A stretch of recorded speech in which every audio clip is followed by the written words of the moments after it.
Amadina Friday. Kudu weekend where na just go to Namia.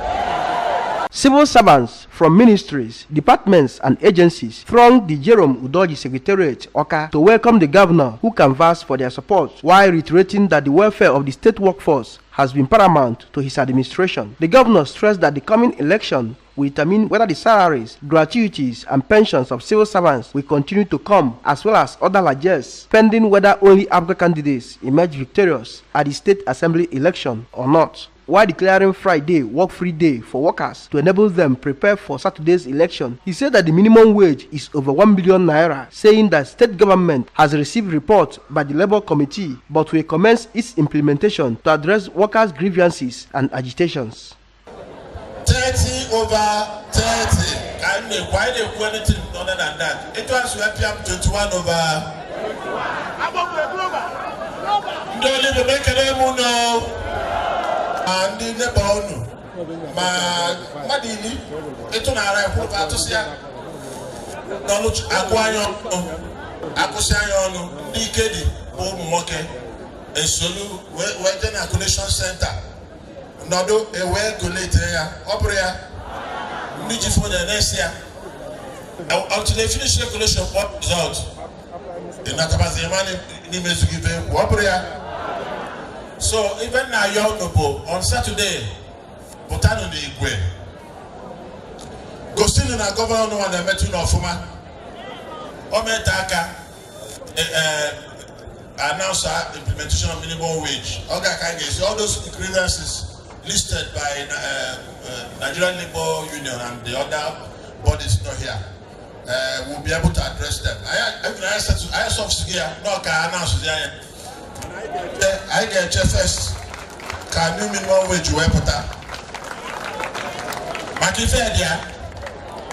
If I can cost Anambra, let's assume now 27,000 Kabakota, it's over 1.4 billion additional. What do I feel? When I got where?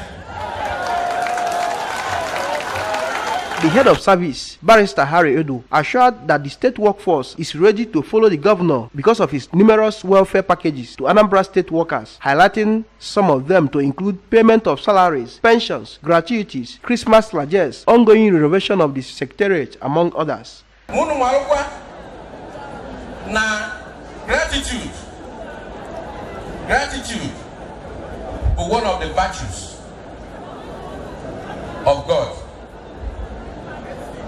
Nyana, onya mechara ni menina, kana emekwa, mando na atuziaka oga ga-eme. Oga agwọkwa anyị okwu, anyị kacha enye eche. Ọgwụ ebe ọsọ anyị sie ka anyị ga-esie. Ụnụ nwanne ebe ọsọ anyị sie ka anyị ga-esie. Kwọọ na ya aka ni. The state chairman of the Nigeria Labour Congress, Comrade Jerry Nnubia, said that because the governor has agreed and pronounced that he will be the first to pay the new national minimum wage, civil servants in the state should rally support for ABGA candidates to ensure consolidation of his good works. I am my life. Can you just maybe this minimum wage? I of course, nobody was going to I got to vote so that obviously now on the ever question I am quite on Messi also. I must go now over the people can so Edimo now and Jolo neck and now governor. When I on Jolo Nine, he go see Yani on Saturday 9th of March 2019. Kabutani were. But all the buying you couldn't buy for that. Kaito vote na Apuga House members. Kai when we can, you were telling Nina, who can in the governor today.